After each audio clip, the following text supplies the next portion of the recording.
हम आपको सरदार पटेल की 148वीं जयंती पर आज ये बताना चाहते हैं कि भारत का विभाजन सफल क्यों नहीं हो पाया, क्योंकि भारत को एक देश, एक राष्ट्र के तौर पर पिरोने में उनका बहुत बड़ा हाथ था। और बहुत कम लोग जानते हैं कि पंडित जवाहरलाल नेहरू के अलावा सरदार वल्लभ भाई पटेल ने भी भारत के विभाजन को अपनी सहमति दी थी और वो भारत के विभाजन को अनिवार्य ही मानते थे।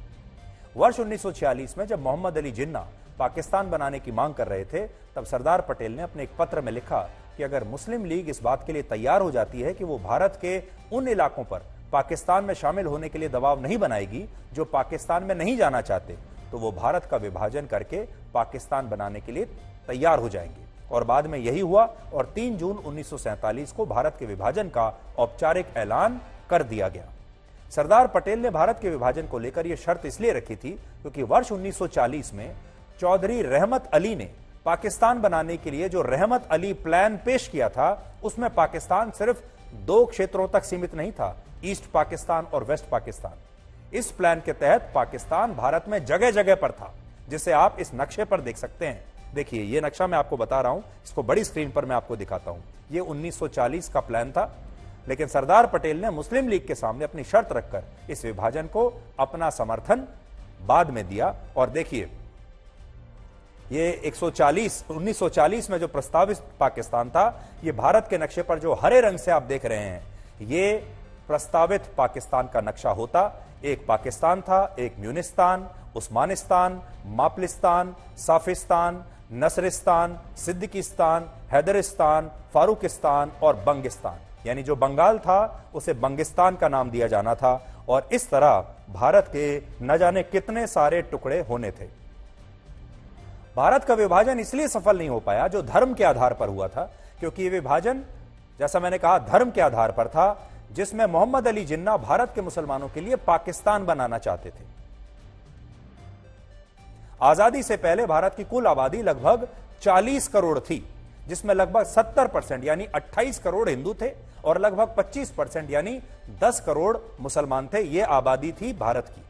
अब क्योंकि अंग्रेजों ने भारत का विभाजन धर्म के आधार पर किया था, इसलिए भारत के 10 करोड़ मुसलमानों को पाकिस्तान मिलने वाला था और बाकी के 30 करोड़ हिंदुओं और गैर मुसलमानों को भारत नाम का देश मिलने वाला था। लेकिन जब देश का बंटवारा हुआ तो भारत के 2 टुकड़े करके पाकिस्तान तो बना, लेकिन भारत में रहने वाले ज्यादातर मुसलमान पाकिस्तान जाने की बजाय भारत में ही रुक गए। बंटवारे से पहले भारत में जो 10 करोड़ मुसलमान रहते थे, उनमें लगभग 6 करोड़ मुसलमान पश्चिमी पाकिस्तान और पूर्वी पाकिस्तान के इन्हीं इलाकों में रहते थे, जिन्हें भारत से अलग करके पाकिस्तान नाम का देश बनाया। यानी इन 6 करोड़ मुसलमानों को कहीं नहीं जाना था, क्योंकि जिस जगह पर वो रहते थे उसी जगह को, उसी स्थान को पाकिस्तान बना दिया गया था। लेकिन विभाजन के बाद जो इलाके भारत के पास बचे, वहां लगभग 4 करोड़ मुसलमान रहते थे, जिन्हें बंटवारे की रूपरेखा के तहत पाकिस्तान जाना था। लेकिन विभाजन के बाद इनमें से सिर्फ 70 लाख मुसलमान ही पाकिस्तान गए और बाकी के 3 करोड़ 30 लाख मुसलमान भारत में ही रुक गए। यानी भारत से सिर्फ 16% मुसलमान ही पाकिस्तान गए और बाकी के 84% मुसलमानों ने पाकिस्तान बनने के बाद भी भारत को चुना और वो भारत में ही रहे। जबकि इसी तुलना में पाकिस्तान में रहने वाले 82% हिंदू और सिखों को पाकिस्तान छोड़कर भारत आना पड़ा, यानी उनकी विभाजन के दौरान या फिर उनमें से कुछ की मौत हो गई। इन आंकड़ों से आप समझ सकते हैं कि भारत का विभाजन असल में सफल क्यों नहीं रहा। 1940 में कितने पाकिस्तान बनाने का प्लान था, वो मैंने थोड़ी देर पहले आपको बताया। पाकिस्तान, म्यूनिस्तान, हैदरिस्तान, फारूकिस्तान, बंगिस्तान, सिद्दीकिस्तान, उस्मानिस्तान, मापलिस्तान, साफिस्तान, नसरिस्तान, ये सब।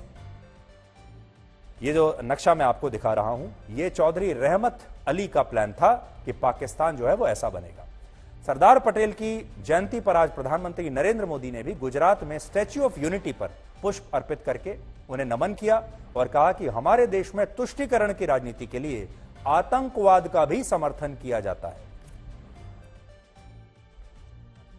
श्रद्धा सुमन अर्पित करते हुए स्टैच्यू ऑफ यूनिटी में ये अद्भुत और विहंगम दृश्य आप देख रहे हैं। स्टैच्यू ऑफ यूनिटी गुजरात, जो कि एकता नगर, और ये विहंगम दृश्य आप देख रहे हैं पुष्पांजलि सीधे आसमान से हेलीकॉप्टर्स के जरिए विश्व की सबसे बड़ी मूर्ति पर श्रद्धा सुमन अर्पित करने का कार्यक्रम, राष्ट्र की ओर से, कृतज्ञ राष्ट्र की ओर से उस तपस्वी को एक नमन, पुष्पांजलि के तौर पर। यह देखिए, जो लोग देश की एकता पर हमले कर रहे हैं, हम सभी देशवासियों को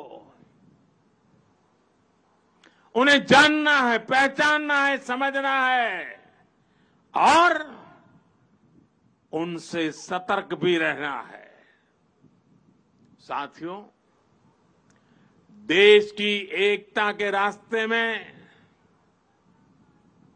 हमारी विकास यात्रा में सबसे बड़ी रुकावट है तुष्टीकरण की राजनीति। भारत के बीते कई दशक साक्षी हैं कि तुष्टीकरण करने वालों को आतंकवाद, उसकी भयानकता, उसकी विकरालता कभी दिखाई नहीं देता।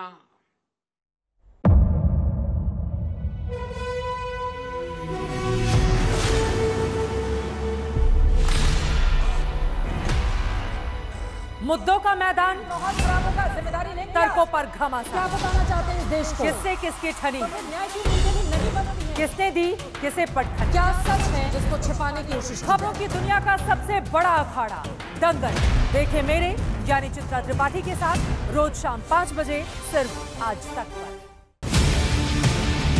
ना पक्ष ना विपक्ष, ना लेफ्ट ना राइट, ना मिर्च ना मसाला, खबरों का बोलबाला, निडर निर्भीक सबसे सटीक स्पेशल रिपोर्ट सिर्फ आज तक पर। एयर रेड के ये सायरन समय समय पर आपको सुनाई देते। शौर्य की, भारत और चीन के बीच साहस की, सभी बाढ़ग्रस्त इलाकों का हवाई सर्वेक्षण किया है। सरोकार की, गाजीपुर में किसान से बातचीत करें। संघर्ष की, कश्मीर को आगे बढ़ना होगा। संयम की, भावनाएं भड़की या दंगे भड़काए गए। सवालों की, जनता के लिए, जनता के द्वारा, जनता की दस्तक। श्वेता सिंह के साथ सिर्फ आज तक पर। इस समय पूरी दुनिया में लोग कंफ्यूज्ड हैं। वो समझ नहीं पा रहे हैं क्या सही है, क्या गलत है, क्या सच है, क्या झूठ है। और ये स्पष्टता हम आपको अपने इस नए शो में देंगे। सब कुछ ब्लैक एंड व्हाइट में बताएंगे। इस शो में मेरे बालों के अलावा कुछ ग्रे नहीं होगा। हर खबर ब्लैक एंड व्हाइट की तरह बिल्कुल स्पष्ट होगी।